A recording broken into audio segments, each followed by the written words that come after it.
Ahoj, ak pozeráš toto video, tak to znamená, že sa minimálne zaujímaš o tému trénerstva, alebo ťa zaujíma pomáhať ostatným cítiť sa lepšie, odstrániť svoje bolesti alebo zvýšiť ich kondíciu.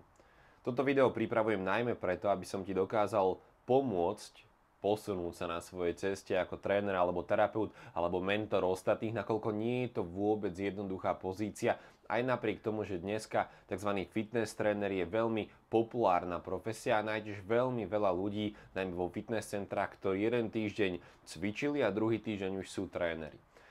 Práve kvôli tomuto som pripravil toto video, aby som ti dokázal odprezentovať 10 najväčších chýb trénera.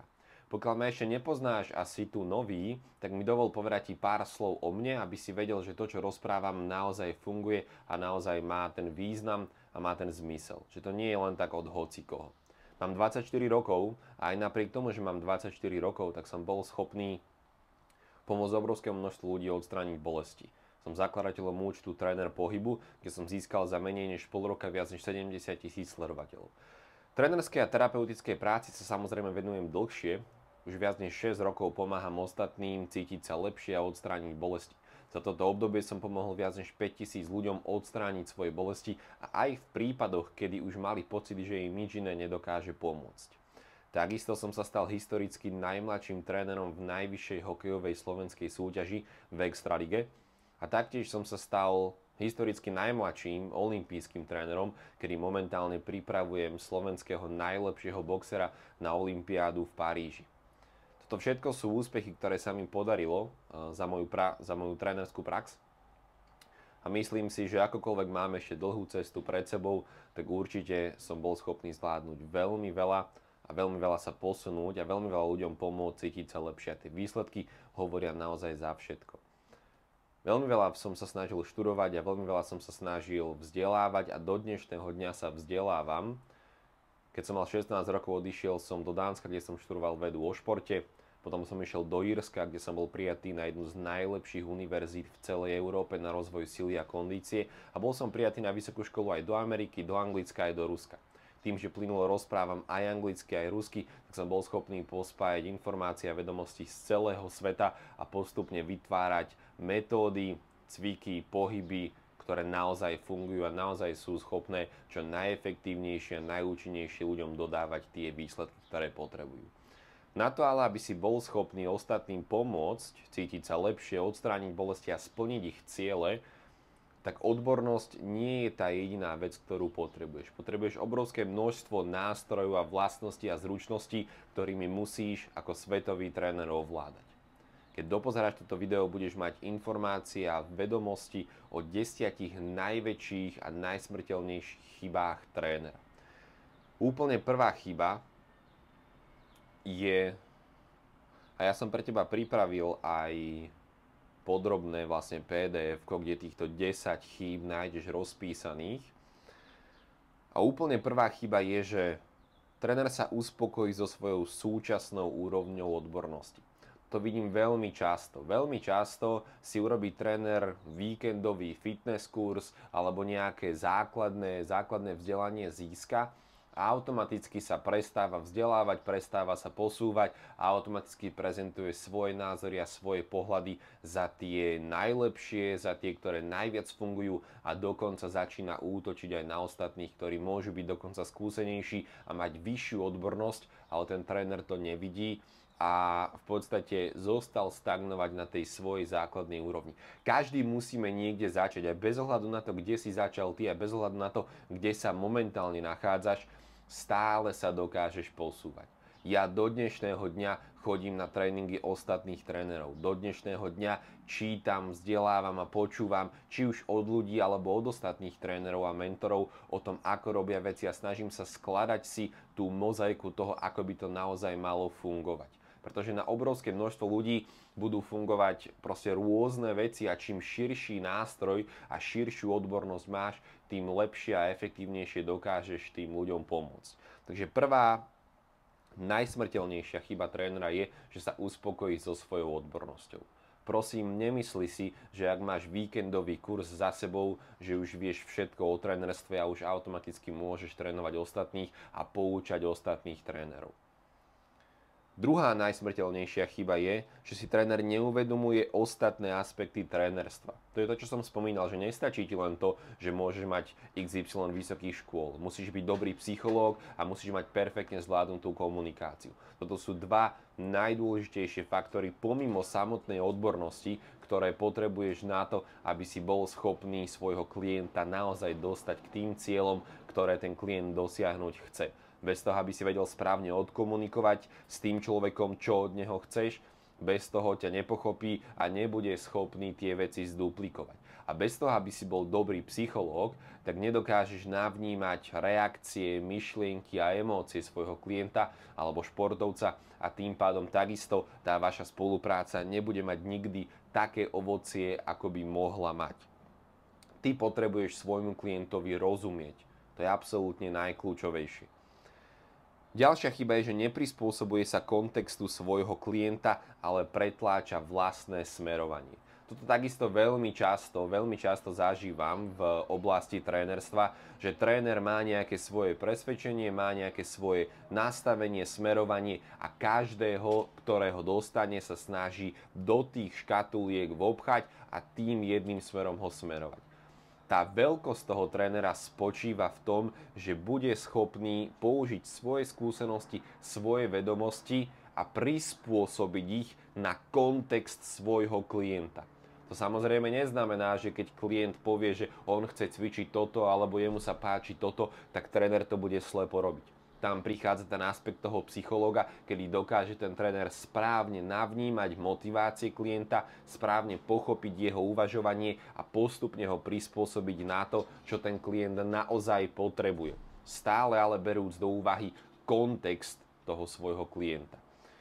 Ďalšia chyba je, že drží sa dogmaticky toho, čo mu doteraz fungovalo. Veľmi často počúvam, že mi starší tréneri povedia, že ja trénujem 20 rokov, ja trénujem 30 rokov, tak viem, čo robím. Ale väčšinou títo tréneri robia 20 alebo 30 rokov to isté.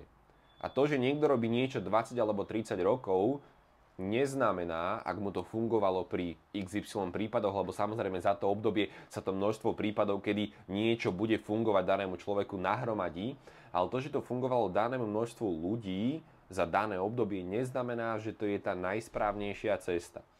Stále sa musí tréner vzdelávať, posúvať. A môj názor je to, že tréner by mal stále skúšať nové veci a stále by sa mal snažiť inovovať. Pretože pokiaľ nebude inovovať, tak začne upadať.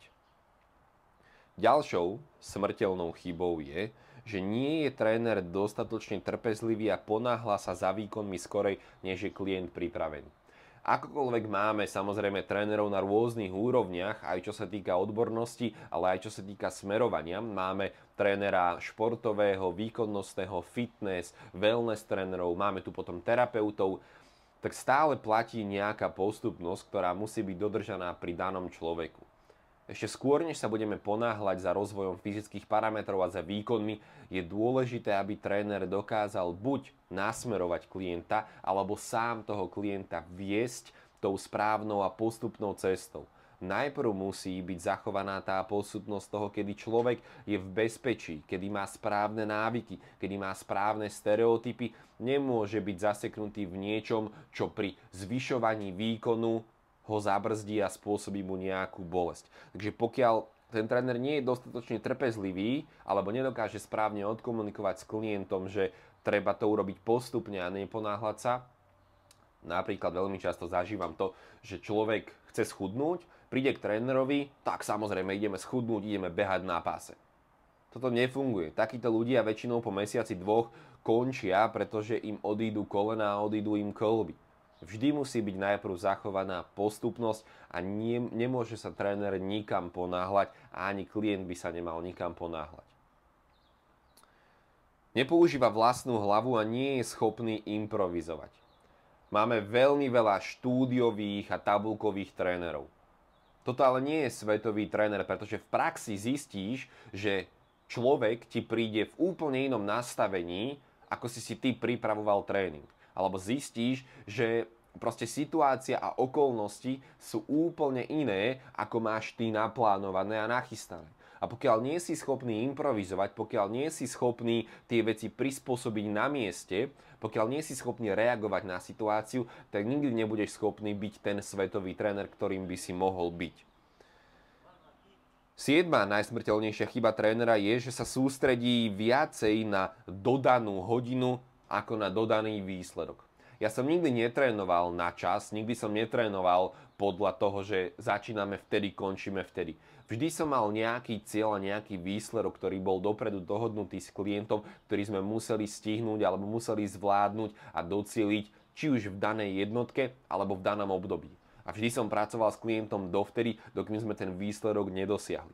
Vždy musí byť výsledok toho tréningu nejaký posun. Nemôžeme sa orientovať ako tréneri a terapeuti, na ktorých ľudia spoliehajú čisto na čas. Pretože niekedy proste tomu klientovi trvajú veci dlhšie. Niekedy proste tá situácia sa vyvinie tak, že ten čas je kratší, niekedy dlhší, ale to, čo je dôležité, je, aby človek získal výsledok. A pokiaľ si správny, pokiaľ si šikovný a svetový tréner na vysokej úrovni, tak v princípe si schopný výsledky dodávať stále rýchlejšie a rýchlejšie a rýchlejšie. A z pohľadu aj toho biznisu, tak klient, aj tvoja komunikácia voči klientovi by mala byť taká, že ten klient by nemal platiť za čas, ale mal by platiť za výsledok. Pretože ten výsledok je oveľa hodnotnejší ako v podstate samotný čas. Lebo s niektorým trénerom bude výsledok trvať pol hodinu, s niektorým hodinu, s niektorým 3 hodiny a s niektorým týždeň a s niektorým možno vôbec ten výsledok klient nedosiahne. Ty musíš platiť za výsledok, nie za daný čas. Boli ľudia, ktorí mi zaplatili nejakú sumu a ja som bol schopný pomôcť takto. A boli ľudia, ktorí mi zaplatili rovnakú sumu, ale veľmi dlho som sa s nimi trápil, každopádne platia za výsledok, lebo to je to, čo ten klient očakáva. Ďalšia chyba je, že neusmerňuje a nevzdeláva svojho klienta, ktorý sa tak stáva v plnej miere závislý na tebe alebo na danom trénerovi. Podľa môjho názoru a moja skúsenosť a moje výsledky jasne hovoria o tom, že ten svetový tréner je svetový práve preto, že je schopný posúvať svojich klientov vpred. Je schopný ich vzdelávať a je schopný im pomáhať rozumieť svojmu telu, je schopný im pomáhať cítiť sa lepšie vďaka tomu, že naberajú tú zásobu informácií a že sa im rozširuje to množstvo proste nástrojov, ktoré ten klient má. Pretože dôležité je nie, aby klient prišiel a aby proste odbúchal nejaký tréning a odchádzal preč. Dôležité je, aby ten klient rozumel tomu, že čo robí, prečo to robí a stával sa stále viacej a viacej samostatný. Samozrejme sú ľudia, ktorí chcú prísť a chcú len odbúchať nejaký tréning a to je tiež v poriadku.